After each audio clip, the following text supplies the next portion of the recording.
गए, अपनेपन की शिद्दत से मेहमा भी हर दिल अजीज हो गए। तो साथियों, ये भारत की मिट्टी की तासीर है कि कहीं से भी आया हुआ बाशिंदा यहाँ पर हर जगह अपनी जड़ें जमा ही लेता है। और मुझे लगता है कि इस कार्यक्रम में जो हमारे अतिथि आए हैं उन्हें भी अब ये कार्यक्रम अपना सा लग रहा होगा। फिर भी हमारे अतिथि हैं, उनका स्वागत, उनका सम्मान हमारी परंपरा है। और पूर्वोत्तर हिंदी अकादमी शिलोंग की ओर से हमारे अतिथियों के स्वागत के लिए मैं यहाँ पर आमंत्रित करूँगी श्रीमती मंजू लामा को कि वे आए और हमारे मुख्य अतिथि पद्मश्री मानस चौधरी जी का असमिया गोमछा देकर स्वागत करें। पद्मश्री मानस चौधरी जी का स्वागत करेंगी श्रीमती मंजू लामा। श्रीमती बबीता जैन स्वागत कर रही हैं डॉक्टर सुशील कुमार शर्मा। श्रीमती उर्मी कृष्ण आपका स्वागत करेंगी Shrimati Ranjana Awasthi. Doctor Brahmadev Ram Tiwari IAS SDO Sohra.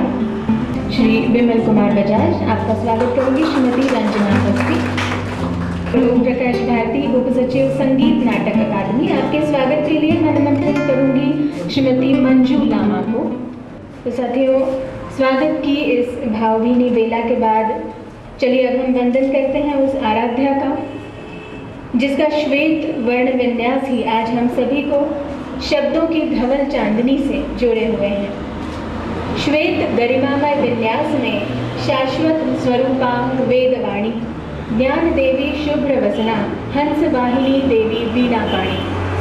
माँ सरस्वती के प्रति हमारी पुनीत भावनाओं को स्वर देने जा रही हैं द्वारका दिल्ली से पधारी कलाकार सुश्री सुषमा भंडारी। आशारी दे मुझे प्यारी दे, अज्ञानता से तारी दे, माँ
मैं डरूं नहीं, झुकूं नहीं,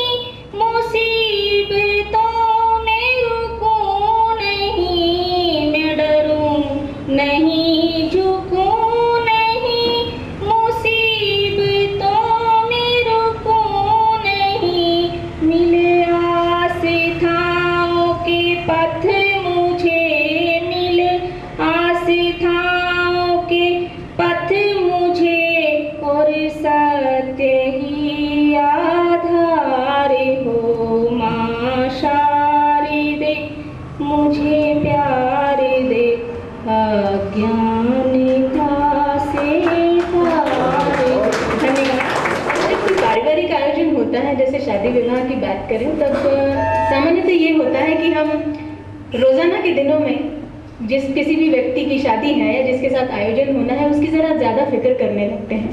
घर की बूढ़ी दादी नानियाँ, चाहे कुछ भी हो, भले ही वो व्यक्ति बाहर ही ना गया हो, बैठकर उसकी नज़र उतार देती हैं।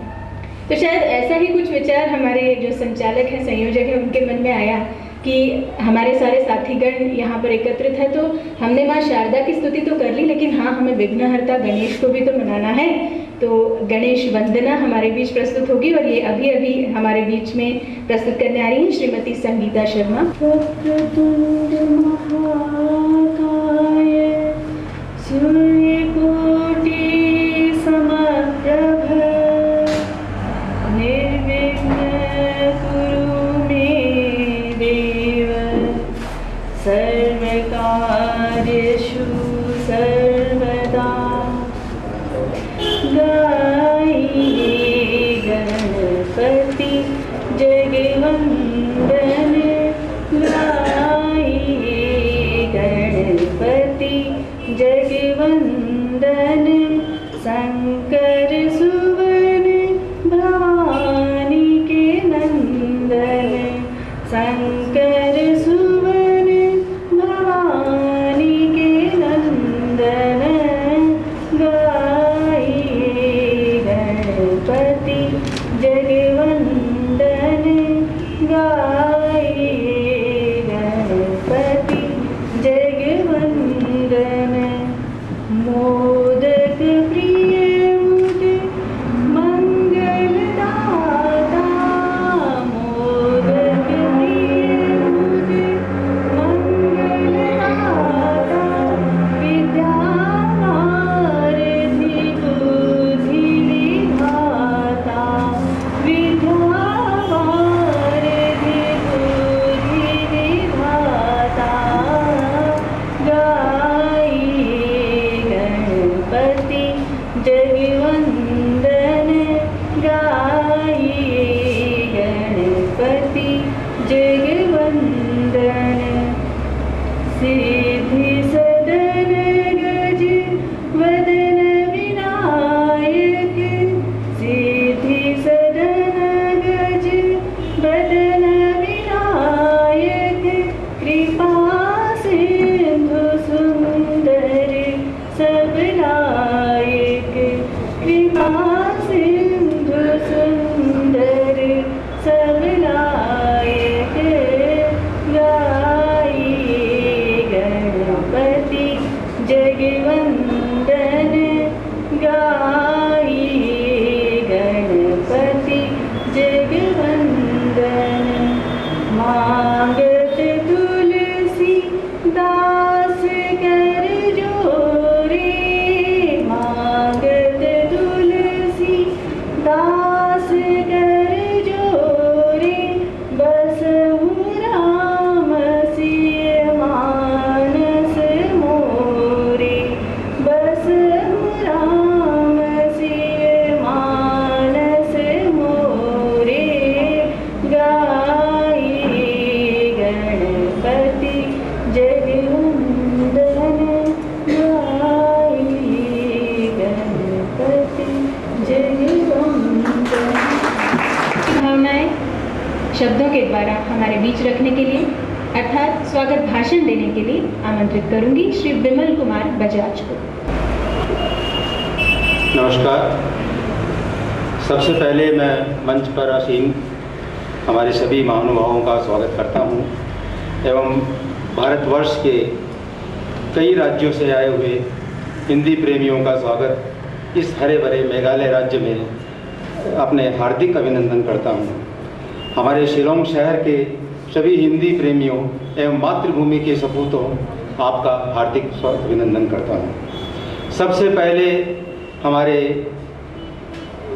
विधायक श्री मानस चौधरी जी, जो कि पद्मश्री विभूषित है एवं इस क्षेत्र के विधायक तथा मेघालय राज्य के भूतपूर्व शिक्षा मंत्री, आपका स्वागत करते हुए मेरा हृदय गदगद हो जाता है, क्योंकि कुछ वर्षों से मैंने आपके साथ समाज सेवा का काम किया है। मुझे ऐसा लगता है कि शायद ही कोई विधायक आप जैसा निष्पक्ष निडर एवं ओजस्वी मेघालय में होगा। धन्यवाद। इसके बाद मैं डॉक्टर सुशील कुमार शर्मा, जो हमारे यूनिवर्सिटी के हिंदी विभाग के अध्यक्ष हैं, उनका स्वागत करता हूँ। आपका इस संस्था में योगदान इस वाणी द्वारा करना असंभव है। आपको हमने जब जब याद किया, आप हमसे आगे आकर हमारा हौसला बढ़ाने को तैयार रहते हैं। आपकी पकड़ हिंदी पर इतनी तीव्र है कि आपका मूल्यांकन करना असंभव है। मैं आपका तहे दिल से स्वागत करता हूं सर। श्रीमती उर्मी कृष्ण, आप पूर्ण रूप से इस मातृभूमि की, इस मातृभाषा पर अम्बाला छावनी से इस मेघों के नगरी में मेघालय में कई बार आई है और आज आपको यहाँ देखकर हम मेघालय वासियों का मन प्रफुल्लित हो रहा है। आप कई वर्षों से हमारी इस अकादमी को आगे बढ़ाने की राह दिखा रही है। इसी संदर्भ में आज भी आप यहाँ पधारी है, मैं आपका तहे दिल से स्वागत करता हूँ। डॉक्टर ब्रह्मदेव तिवारी, आप संसार में सबसे ज़्यादा वर्षा होने वाले स्थान चेरापूंजी यानी सोरा से पधारे हैं। आपका स्वागत करता हूं सर कि आप उतनी दूर से यहाँ पर आए। जो बाहर से आए हो तो प्लेन से आ गए, गाड़ी से आ गए, लेकिन सोरा से आना थोड़ा कठिन होता है। और यहाँ आकर के आप हिंदी, इस मेघालय के अंदर में जहाँ हिंदी भाषा का इतना प्रचार नहीं है, उसके अंदर आप जैसे महानुभाव बैठे हैं और आप यहाँ पधारे हैं, इसके लिए मैं आपका स्वागत करता हूँ। डॉक्टर ओम प्रकाश भारती, आप उप सचिव संगीत अकादमी, संगीत नाटक अकादमी के शिलोंग में अकादमी का काम संभाले हुए हैं। इससे हमारे राष्ट्रीय नृत्य एवं संगीत का बढ़ावा इस क्षेत्र को मिलता है और यहाँ पर ऐसा कार्यक्रम चलता रहता है।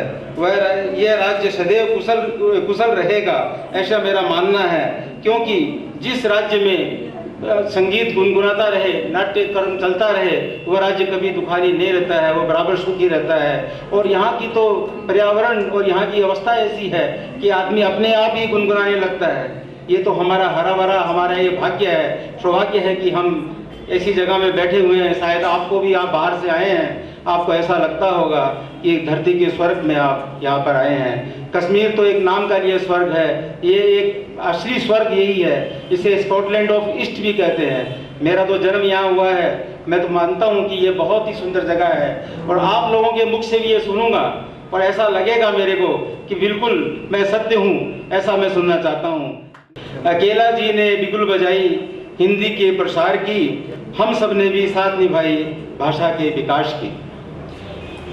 मिलकर चलना धर्म हमारा, परंपरा है हिंदुस्तान की, सच कर दिखलाई अकादमी ने मिलकर प्यार और भाईचारे की। हिंदवासियों, हिंदी न सीखोगे तो फिर पीछे पछताओगे, यूपी, बिहार और राजस्थान से कुछ समझ कर नहीं आओगे। आज देश का कोना कोना हिंदी में होने जा रहा है, यह सोचकर अकादमी ने 61वां सम्मेलन बुलाया है। ये हमारा 61वां सम्मेलन है और ये आपको जानकर गर्व होगा, खुशी होगी कि शिलोंग में 3 साल के अंदर में 61 बार हम यहाँ पर सभाएं कर चुके हैं और ये 60 कर चुके हैं, 61वां है ये। और शायद 50-55 में तो मैं था, 5-7 में नहीं भी हो सकता हूँ, अकेला भाई सभी में थे। साथ रहा यूं ही आपका तो शतक पर शतक लगाएंगे, मातृभाषा को इस जग में सर्वोपरि हम बनाएंगे। धन्यवाद। धन्यवाद श्री विमल कुमार बजाज आपके स्वागत भाषण के लिए। साथियों, कहते हैं फूलों से बढ़कर मन की महक है, शब्दों से बढ़कर भावों की लहक है और ये खुशियों का जमावड़ा है। साथियों, यहाँ अपनों के चेहरे पर खुशियों की चमक है। अब हमारे बीच होने जा रहा है कुछ महत्वपूर्ण पुस्तकों एवं पत्रिकाओं का विमोचन एवं लोकार्पण। सबसे पहले मैं अतिथियों को निवेदन करूंगी कि वे पत्रिका शुभ तारिका का लोकार्पण करें। साथियों, अम्बाला छावनी से प्रकाशित होने वाली ये पत्रिका, इसका 8वां अंक कृष्णांक के नाम से प्रकाशित हुआ है और उल्लेखनीय है कि पिछले 37 वर्षों से ये पत्रिका नियमित प्रकाशन में है। मैं निवेदन करूंगी संचालकों से कि वे कृपया अतिथियों तक पत्रिका को लेकर जाएं और अतिथियों से निवेदन है कि कृपया पत्रिका का विमोचन अपने कर कमलों से करें। साथियों, विमोचन हो रहा है पत्रिका शुभ तारिका, और चूंकि हमारे बीच उर्मी कृष्ण जी उपस्थित हैं,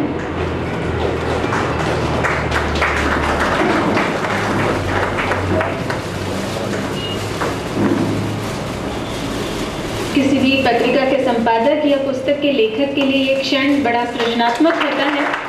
उनके अंक या पुस्तक का विमोचन या लोकार्पण होना बड़ा भावहीना क्षण। हमारे बीच पत्रिका शुभ तारिका का लोकार्पण। बहुत बहुत धन्यवाद। और इसके आगे, जैसा कि अभी हमारे बीच श्री विमल कुमार बजाज जी ने भी कहा कि ये 61वां आयोजन है, तो साथियों, किसी व्यक्ति के जीवन में भी 61वां वर्ष बड़ा मायने रखता है। षष्ठी पूर्ति के पश्चात कहते हैं व्यक्ति का पुनर्जन्म हुआ। तो मुझे लगता है हम सभी बड़े भाग्यवान हैं कि पूर्वोत्तर हिंदी अकादमी शिलोंग के पुनर्जन्म होने के अवसर पर आज हम यहाँ उपस्थित हैं। बड़ा शुभ अवसर है, तो क्यों ना इस अवसर का लाभ लें। हम विमोचन करने जा रहे हैं पूर्वोत्तर हिंदी अकादमी द्वारा ही प्रकाशित शिलोंग के 50 हिंदी कवियों का संग्रह पगडंडिया पहाड़ की। मैं निवेदन करूंगी फिर से हमारे संचालक साथियों से, वे अतिथियों तक पहुंचाएं पुस्तक को। हमारे अतिथिगण पुस्तक का विमोचन करेंगे। पूर्वोत्तर हिंदी अकादमी द्वारा प्रकाशित शिलोंग के 50 हिंदी कवियों का संग्रह।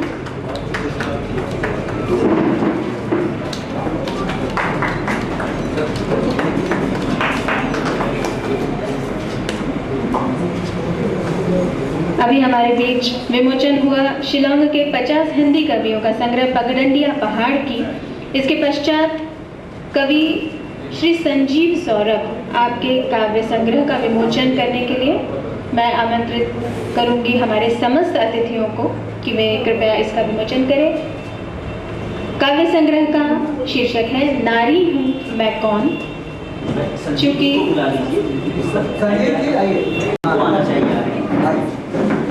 हमारे बीच श्री संजीव सौरभ सृजन के बड़े ही नवीन क्षण है। साथियों, करतल ध्वनि करें।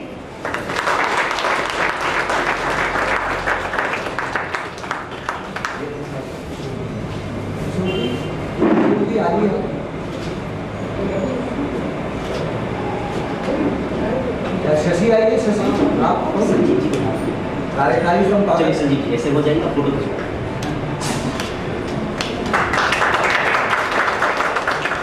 बहुत बहुत धन्यवाद। तो साथियों, अभी हमने देखा विमोचन श्री संजीव सौरभ के काव्य संग्रह नारी हूँ मैं कौन का, और इसके बाद एक और पत्रिका का विमोचन हम करने जा रहे हैं। पत्रिका का शीर्षक है हम सब साथ साथ। पत्रिका प्रकाशित होती है नई दिल्ली से। इसके संपादिका श्रीमती शशि श्रीवास्तव हमारे बीच।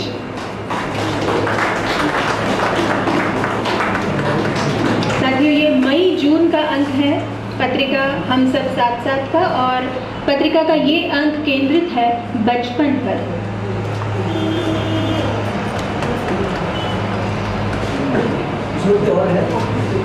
पत्रिका या पुस्तक जब अतिथियों के हाथ में विमोचित या लोकार्पित होने जाती है साथियों, तब ऐसा लगता है बिटिया डोली में बैठकर जा रही है। करतल ध्वनि करेंगे। तो ये था बहुत सारी प्रतिभाओं का एक साथ यहाँ पर उद्गम, उद्भव, सृजनात्मक विकास, जो भी हम कह लें, बहुत सारे संभावनाएं इस एक ही आयोजन में हमें सामने दिखाई दे रही हैं। और पत्रिका हम सब साथ साथ आप सभी के बीच बहुत जल्द पहुंचा दी जाएगी।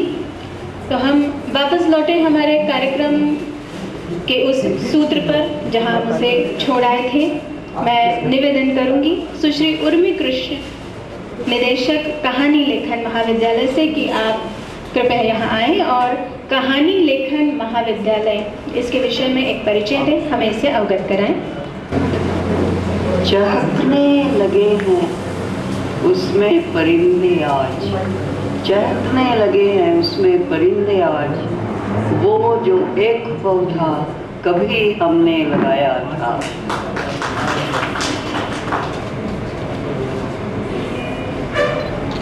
माननीय मानस चौधरी जी, माननीय सुशील कुमार जी, माननीय ब्रह्मदेव तिवारी जी, समस्त साहित्यकार बंधु, दूर दूर से आए हुए श्री ओम प्रकाश भारती और यहाँ की समस्त व्यवस्था में श्रेष्ठ व्यवस्था करने वाले श्री विमल बजाज। कहानी लेखन महाविद्यालय का छोटा सा परिचय मैं आपको देती हूँ। वैसे कहानी लेखन विद्यालय 1964 से शुरू हुआ है और ये एक ऐसे व्यक्ति का उपक्रम था, ऐसे व्यक्ति की धारणा थी जो कभी भी अपनी ज़िंदगी में अपनी धरती पर खड़ा नहीं हो सका, हमेशा व्हीलचेयर पर ही चलता रहा। ये थे डॉक्टर महाराज कृष्ण जैन, जिनका चित्र आपके सामने है। इस विद्यालय का संक्षिप्त परिचय। कहानी लेखन विद्यालय संपूर्ण भारत के शब्द कर्मियों के लिए जाना पहचाना नाम है। इसके संस्थापक स्वर्गीय डॉक्टर महाराज कृष्ण जैन अम्बाला छावनी जैसे छोटे नगर में जन्मे पले और संपूर्ण शिक्षा दीक्षा इसी नगर में प्राप्त की। 5 वर्ष की छोटी आयु में पोलियोग्रस्त हो जाने वाले इस बालक ने पहली से लेकर पीएचडी तक की अपनी संपूर्ण शिक्षा प्रथम श्रेणी में प्राप्त की। हिंदी तथा अंग्रेजी दोनों के साहित्य पर संपूर्ण अधिकार रखने वाले डॉक्टर महाराज कृष्ण जैन की अपनी सूझ थी कहानी लेखन महाविद्यालय। लेखन में शिक्षण देने वाला यह भारत का प्रथम संस्थान था और है। डॉक्टर जैन स्वयं ने लेखन करते हुए जिन कठिनाइयों का सामना किया, उन्हीं कठिनाइयों में मार्गदर्शन देने के लिए इस पाठ्यक्रम की शुरुआत 1964 में पत्राचार के माध्यम से की गई। कहानी लेखन के अतिरिक्त पत्रकारिता का शिक्षण भी उस समय इसमें आरंभ किया गया। जिस समय यह पत्राचार पाठ्यक्रम की शुरुआत हुई 1964 में, उस समय भारत में लेखन में मार्गदर्शन की कोई कहीं अवधारणा नहीं थी। पत्राचार माध्यम से तो कहीं कोई शिक्षण चल ही नहीं रहा था। शायद कहीं चल भी रहा हो तो उसके बारे में न हमें जानकारी थी, न कहीं पढ़ने को मिला। आज इस संस्थान द्वारा कहानी लेखन में अतिरिक्त पत्रकारिता, संपादन, लेख रचना, फीचर, लेख रचना और फीचर, पत्रकारिता संचालन, पटकथा लेखन, प्रैक्टिकल इंग्लिश और छोटे छोटे उप कोर्स जैसे फीचर एजेंसी, पत्रिका संचालन, रेडियो लेखन आदि भी चलाए जा रहे हैं। वे सफलतापूर्वक चल रहे हैं। भारत में ही नहीं, इसके सदस्य सऊदी अरब, मॉरिशस, इंग्लैंड, अमेरिका, जापान और पूरे देश में फैले हुए हैं। मैं कुछ नाम आपके सामने, जापान के हैं साइजी माकिनो, जिन्होंने कहानी लेखन महाविद्यालय से कहानी लिखना सीखा और शांति निकेतन में वे आज भी हैं। अभी पिछले दिनों केंद्रीय हिंदी संस्थान ने उन्हें पुरस्कृत किया। सऊदी अरब से है दिलीप परांजपे, अशोक आगरकर। सोनालाल नेमधारी मॉरिशस से हैं, गोपाल कृष्ण पोर्ट ब्लेयर से हैं। और आज के प्रसिद्ध लेखकों में जो नाम हैं, निरुपमा सेवती, रमेश बत्रा, जो अब इस समय दुनिया में नहीं हैं, लेकिन ये सारिका के संपादक थे, नवभारत टाइम्स के संपादक थे और संडे मेल के संपादक रहे थे। प्रेम सिंह बरनालवी, विकेश निझावन, आज कहानी क्षेत्र में विकेश निझावन और सैनी अशेष का नाम पूरे देश में है। इन्होंने हमारे संस्थान कहानी लेखन महाविद्यालय से किसी समय कहानियाँ सीखी। यहाँ इस सभा में भी उपस्थित है रंजना अवस्थी अकेला भाई, जिन्होंने कहानी लेखन संस्थान से और भी है, मुझे मिले थे जिन्होंने पहले मुझे नाम बताया कि हमने 1971 या 1974 में आपके संस्थान से शिक्षण ग्रहण किया था। और ट्रिब्यून में है कमलेश भारती, कमल चोपड़ा, हरदर्शन सहगल, पृथ्वीराज अरोड़ा, बानो सरताज, जिनकी कहानियों पर कई सीरियल भी बन चुके हैं और टीवी में रिले भी हो चुके हैं। नरेंद्र कौर छाबड़ा, जिसको अभी अभी हिंदी संस्थान ने पुरस्कृत किया है, मालती वसंत, रुखसाना सिद्दीकी, गीता डोगरा जो जागरण जालंधर में है, प्रिया आनंद जो दिव्य हिमाचल में है, हिमाचल प्रदेश में है। इस तरह कई नाम पूरे भारत में कहानी लेखन संस्थान से निकले हुए लेखकों ने फैलाए हुए हैं और आज अखबारों में, पत्रिकाओं में काम कर रहे हैं और साथ साथ उच्च श्रेणी का लेखन भी कर रहे हैं। शुभ तारिका, ये आज जिसका हमने विमोचन किया, यह इसी संस्थान का दूसरा उपक्रम है और आपको जानकर आश्चर्य होगा कि शुभ तारिका की शुरुआत नव लेखकों को प्रोत्साहन देने के लिए डॉक्टर जैन ने की थी और एक पृष्ठ की पत्रिका निकली थी साइक्लो स्टाइल मशीन पर। घर से एक पृष्ठ की पत्रिका, न कोई इसका बजट था, न कोई पहले पूर्व तैयारी थी, कुछ नहीं। और आज यह 100 पृष्ठ की निकल रही है। पिछले 37 सालों से बराबर यह पत्रिका निकलती जा रही है।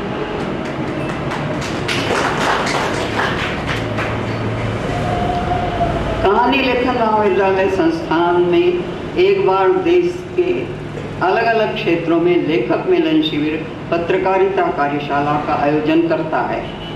अभी तक हम करीब 20 कार्यशालाएं और 20 लेखक मिलन शिविर लगा चुके हैं। यहाँ शिलांग में भी ये हम तीसरी बार आए हुए हैं।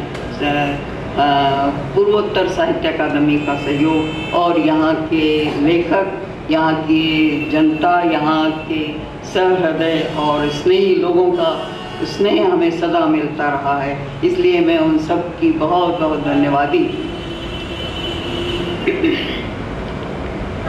शुभ तारिका के पाठक अन्य सभी देशों में फैले हुए हैं।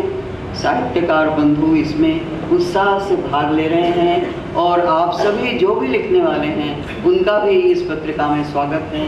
जब भी चाहें आप अम्बाला छावनी के पते पर अपनी रचनाएं भेजिए। आप सभी का स्वागत है।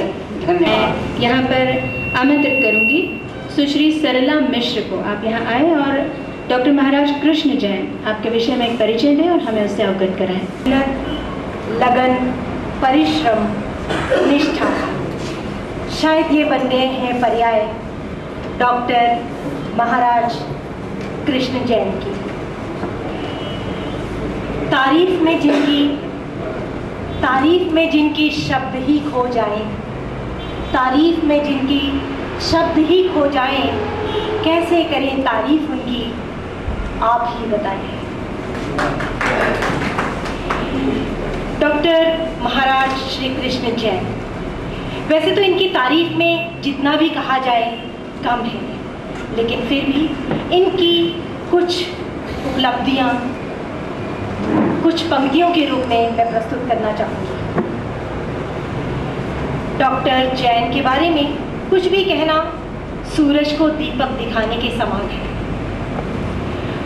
डॉक्टर महाराज कृष्ण जैन का जन्म 31 मई 1938 में हुआ। अम्बाला छावनी में रहे ये छोटे से नगर में इनका बचपन बीता। 5 वर्ष की आयु में ये पोलियोग्रस्त हो जाने के कारण शिक्षा इनकी कायम अनियमित और अव्यवस्थित रही। कक्षा 5 से 10 तक स्कूल में पढ़ाई की, इंटर व बीए प्राइवेट में किए, फिर एमए कॉलेज से, पीएचडी यूजीसी की शोध वृत्ति सहित घर पर रहते हुए ही पूरी की। छोटी सी उम्र में ही स्वावलंबी बन गए। इनके लिए tuition, proof reading, private school जैसे अनेक इन्होंने कार्य किए। कहानी, कविता, गजल लेखन, फीचर, हास्य, व्यंग, सत्य कथा, पौराणिक कथाएं, ऐतिहासिक कथा, वन्य जीवन, मनोविज्ञान, बाल लेखन, बोध कथा, लघु कथा, आलोचना, समीक्षा, यात्रा, व्यक्तित्व चित्र, महिलाओं पर लेख, आयुर्वेद, स्वास्थ्य, वनस्पति, रेडियो टीवी प्रहसन, नाटक, सब पर इन्होंने उत्कृष्ट लेखन किया। कहानी लेखन महाविद्यालय के समस्त पाठ्यक्रमों के पाठ, पटकथा तथा फिल्म को छोड़कर डॉक्टर जैन ने स्वयं लिखे।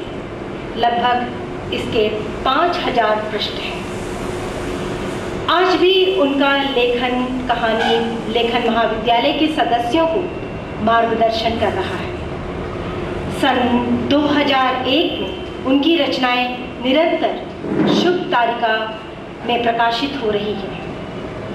डॉक्टर महाराज कृष्ण जैन ने लगभग 30,000 रचनाएं लिखी, जिसमें से कुछ प्रकाशित हुई हैं। उनकी कलम से साहित्य की कोई भी विधा अछूती नहीं रही है। विश्व की श्रेष्ठ कहानियां डॉक्टर महाराज कृष्ण जैन की प्रसिद्ध संपादित एवं अनुदित पुस्तक है। ज्योति कलश सुक्ति संकलन है। चलने फिरने में असमर्थ बालक के लिए पठन पाठन आरंभ से ही विवशता रही, जो कि बाद में उनकी रुचि बन गई। फिर मनोभावों को लेखनी में उतारना आरंभ कर दिया।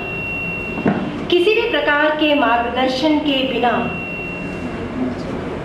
नए लेखक के मार्ग में आने वाली कठिनाइयों व दिग्भ्रमों को देखते हुए लेखन में शिक्षा की आवश्यकता उन्होंने स्वयं अनुभव की। बाद में उसी की पूर्ति हेतु सन 1964 में कहानी लेखन महाविद्यालय की स्थापना की गई।